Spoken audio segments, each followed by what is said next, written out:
What is up, everybody? Today I wanted to do a long form video on kind of a style of a short where I do a this or that. And today's video we're going to be doing a this or that concealed carry Ruger snub nose revolvers.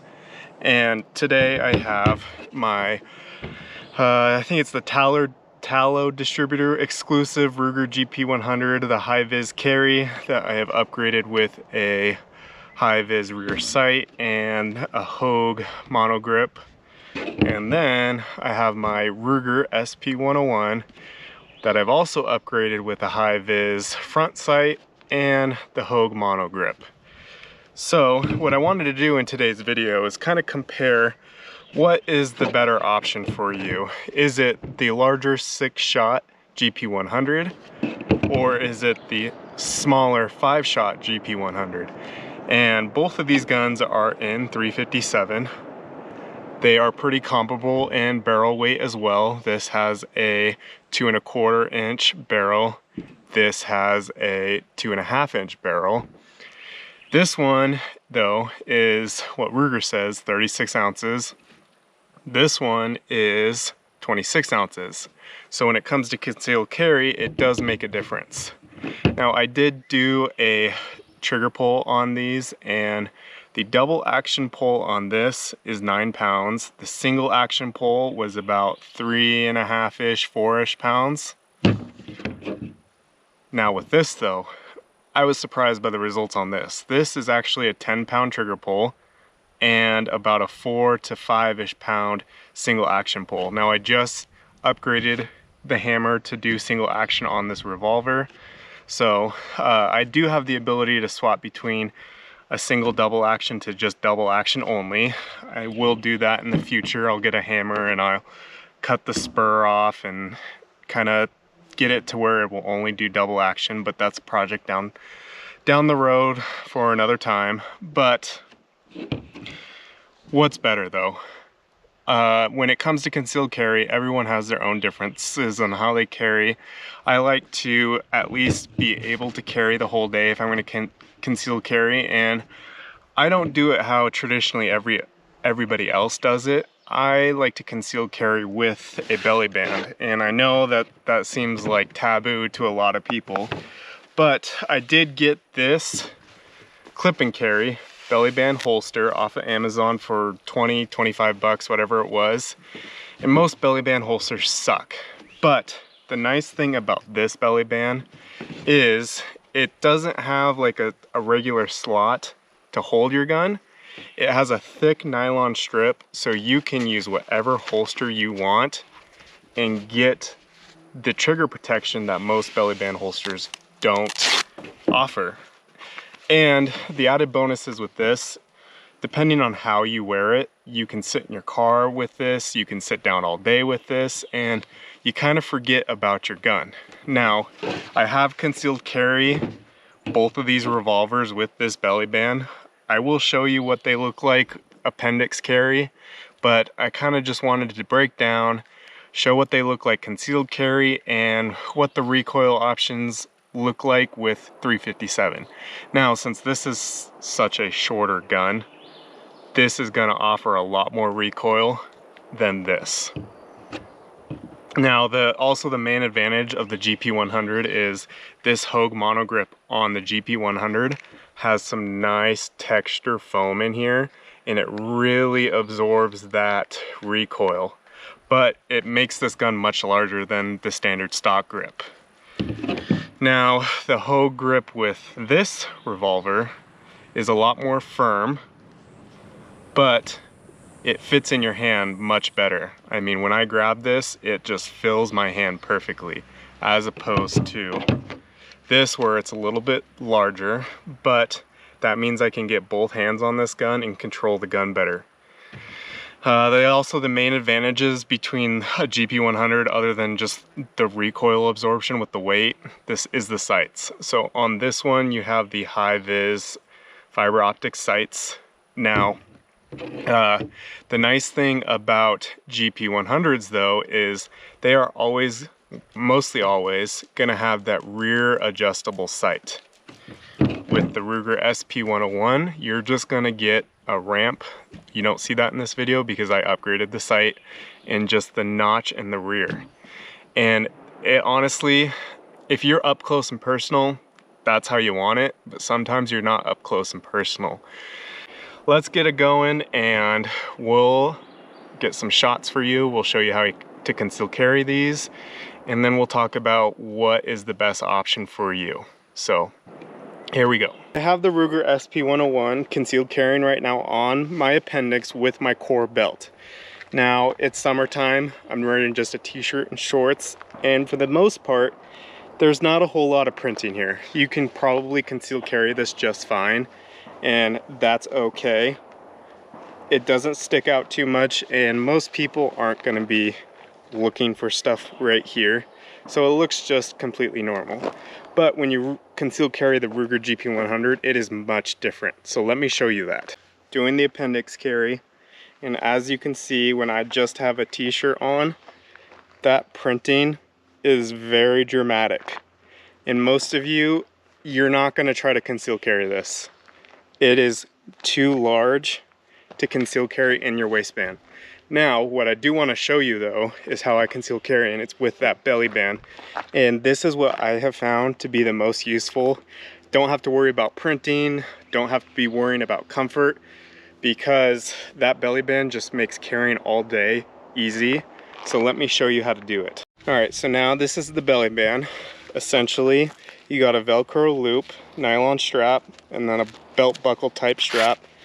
Run that through. And you can get these in different sizes for you. So you ladies out there that are, you know, thinner waist, or you fellas out there that are much larger and got big six-pack abs, you can adjust for this. So this is the belly band. I leave it just loose enough so I can fit my gun in there. So now I'm going to put my Ruger GP100 in, and here's what I'm going to do is I spin it just off belly right there, so it's a little bit off my waistline but still enough for me to come grab this and pull it out. So now obviously I'm not carrying like this with just a t-shirt. This is how I carry in the winter. I am a big hoodie guy. As you can see in a lot of my videos, I'm always wearing hoodies. So when I am wearing a hoodie, this belly band makes it go away instantly. That GP100 is now gone, and no one knows I'm carrying a large snub nose revolver in 357 just right here. And it's not too bad to pull and draw. It does take some practice, but you know, as concealed carrying goes, everything takes practice. But that just melts away. I don't feel the weight because the belly band evenly distributes it across my whole body. And because it's not on my waistline, I can carry this in my car. I don't have to fidget around with my pants with this poking me in areas that don't want to be poked when they don't want to be poked or touched or whatever. And it goes away. I can carry this thing all day, no issues. Now, when you get into carrying even smaller guns, like the sp101, it becomes even easier and it's unnoticeable. Now sometimes people ask me if I'm concealed carrying in my MERS, my bag, which is a concealed carry bag, but you know, if it's cool enough, like 70 and under, I'm carrying just like this, and people can't tell whatsoever. There's no printing, especially if you have a hoodie on, because they're so baggy and they just fall over. No one's gonna notice. And this is the preferred way for me to conceal carry. It's not hard to pull out and draw. Sometimes if you need just one hand, you can get to it just as easy, and it makes it much more comfortable. So this is how I do it. Now let's take a look at the different shots that you can do with both these revolvers and how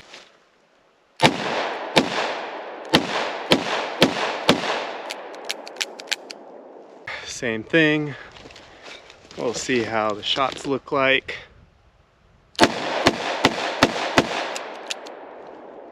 Fast shooting. Recoil is definitely a little bit more though.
It does jump.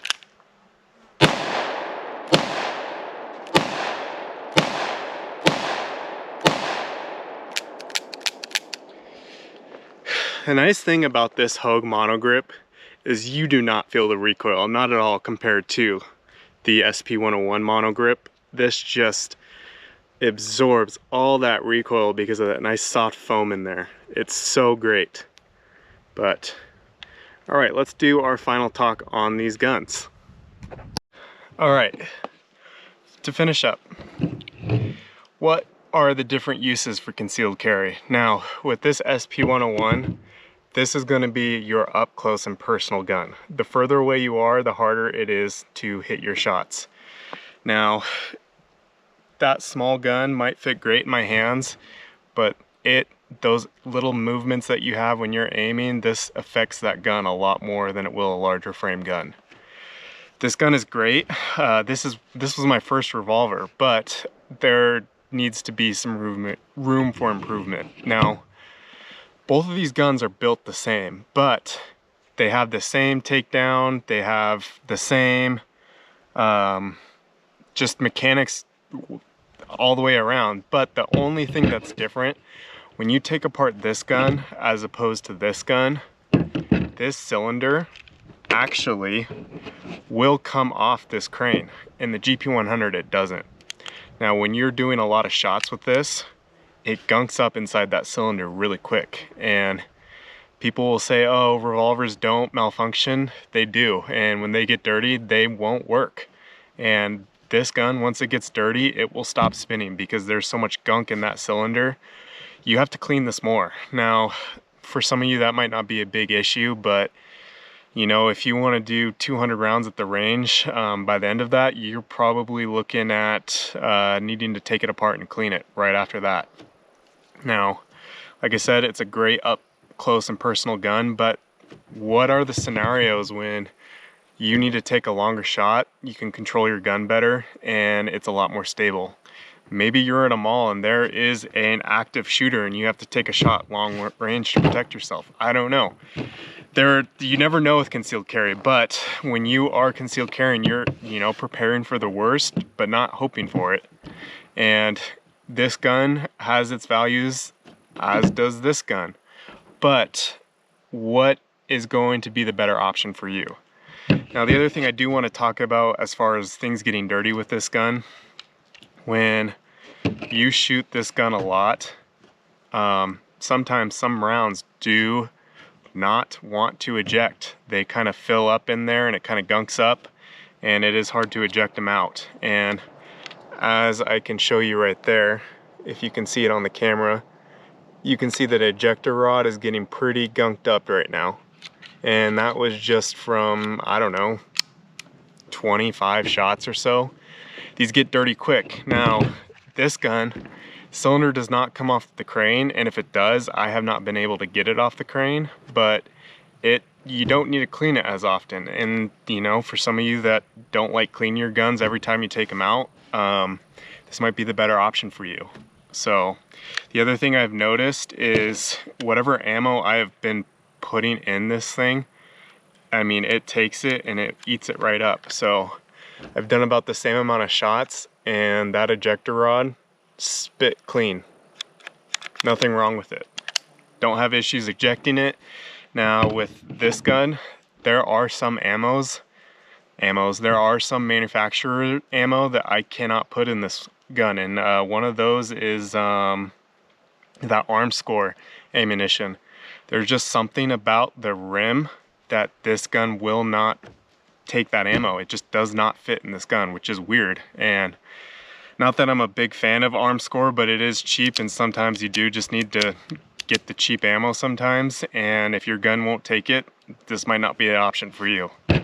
This gun will eat up any 357 you put into it. And the way they're designed, I mean, both guns can handle hotter loads. So you don't have to worry about that, but I think it comes down to just shootability and being able to aim. You saw me, you can conceal carry this just fine if you change it up. You're not going to conceal carry this appendix wise. Some of you might, hell, you might even just hip carry this, and You know, you might live in a state where that's completely fine. But for me, this is the much better choice than this. This has a heavier trigger pull, both single and double action. And something about this double action trigger pull is just so much smoother than the sp101. And like I said, they're both built the same, but it being a little bit smaller probably just affects the mechanics just a little bit, where you can notice those differences. So now I forgot one thing. The one thing I do want to talk about when it comes to both these revolvers is ammo capacity, especially when it comes to concealed carry. Now, if this is a 5-shot, this is a 6-shot, and that extra shot might mean the difference for a lot of you, especially in a life or death scenario. Both, you can get both speed loaders for each, like I said, 6-shot versus 5-shot, and the struggle with speed loaders is this 6-shot speed loader and this 5-shot speed loader, you're gonna need to get a carrying pouch to put on your belt to, you know, safely store and have, as opposed to a stripper clip. Now, stripper clips are not gonna be as fast, but as you can see, there is 8 of these motherfuckers, and they will fit. And they will fit in your pocket. You don't need an extra pouch or anything, and if you carry 2 of them, you get 16 shots of reload, and you know, 16 plus 5, that's 21. 16 plus 6, that's 22. That's probably enough ammo for you in most defensive scenarios to carry. These are much slower than speed loader, but you kind of got to pick and choose when it comes to concealed carry. So that is another thing to think about when it comes to the gp100 and the sp101. This has the advantage. This thing has a lot of advantages when it comes to the sp101. But for you that concealed carry this and you want to do this on your appendix, you can do this. It's smaller, much smaller than the gp100, and it's much lighter, and that's where this thing shines. But where it shines also has drawbacks. Just like where this shines, it also has drawbacks, and you got to think about that. So, like I said, this is definitely my choice. You get the 6 shots, easier to shoot, easier to aim. When you conceal carry it right, it's not that hard to conceal carry, and I don't know. I love this, shooting this thing all day. Love shooting this, but all day, not so much. It gets dirty pretty quick. I don't have to worry about this getting dirty as much. It can take a lot more shots a lot longer. Now, the difference between at least my Ruger revolvers is this is stainless steel. When you're having this up against your body, it's not going to corrode as much as is this blued GP100, but you can get a stainless steel GP100 and you know, you won't have to worry about that. Some of you like blacked out guns. I know, they're pretty, they're sexy, but sometimes the finish does make a difference in the scenarios that you're using the gun for. So just like a Cerakoted, you know, rifle would be better for, you know, the wetlands and shooting and hunting when the weather's not so great, than just like a blued lever action in the summer. Whatever the scenario is, each gun has its thing, and you kind of got to pick and choose and think about when you're buying these guns. Now, price wise, these are going to be about the same, but what do you want? I mean, 5 shots, 6 shots, larger, smaller, easier to carry, harder to carry, easier to shoot, harder to shoot, but you can definitely learn how to shoot each well. Just takes time. So hopefully that helps your guys' concealed carry revolver choice and seeing both of these guns up close. I know that there isn't a lot of videos comparing both. There is some videos showing them side by side, but as far as an in-depth review, I mean, I hope that you guys find this at least useful. But like I said, they're two, like it's a coin. This is the head side and this is the tail side. They're built exactly the same. They offer different functionalities, and you kind of got to pick and choose where that is. So hope you enjoyed, guys. Thanks for watching. Hope this helps, and we'll see you next time.